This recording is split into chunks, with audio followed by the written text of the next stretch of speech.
Geordin Hill-Lewis will this morning assess the readiness of Cape Town fire stations for wildfire season. The mayor will then hold a briefing to thank the firefighters who helped to contain the fire at Parliament. The fire broke out on Sunday and caused extensive damage in the old and new National Assembly buildings. Hill-Lewis is expected to be joined by National Assembly Speaker Nosiviwe Mapisa-Nqakula and Western Cape Premier Winde at the briefing. For more on the story, let's cross live now to our colleague Atule Joka. Atule, very good day to you. What's the latest coming out from Cape Town?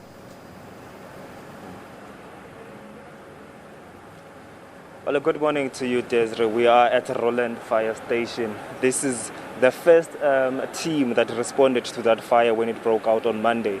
It's exactly 1.2 kilometers to the parliamentary precinct.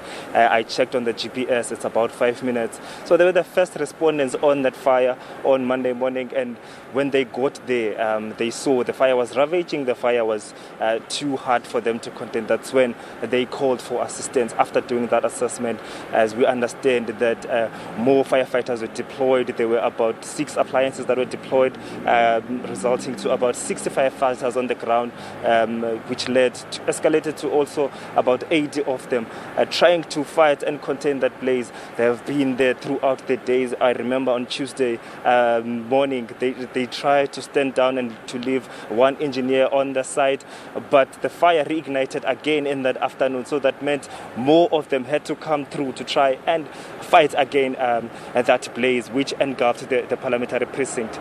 We understand that the National Assembly, before the fire reignited, where they managed to salvage the 4th and the 5th floor, but when the fire reignited again, the whole parliamentary was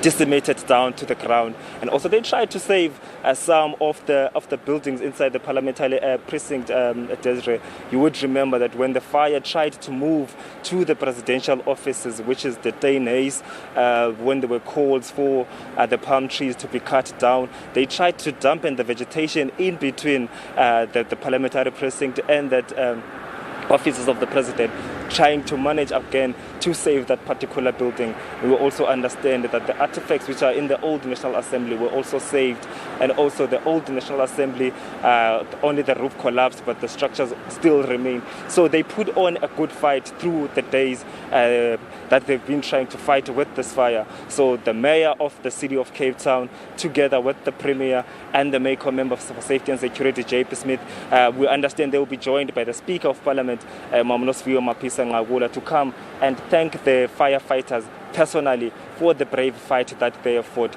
We also heard the rumors and the reports which are on the media as well that the firefighters complained that they did not get enough food when they were trying to contain the blaze. But those were some of the assertions that were quite debated again. They will try and explain that to us when they get here.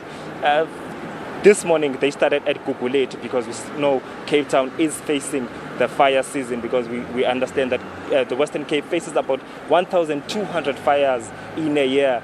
Most of them occurred between December and April. So they went to the Gugulethu fire station to try and check the readiness. So they will be here to check that readiness again, as we can see that the ladder fire platforms have been set up as well.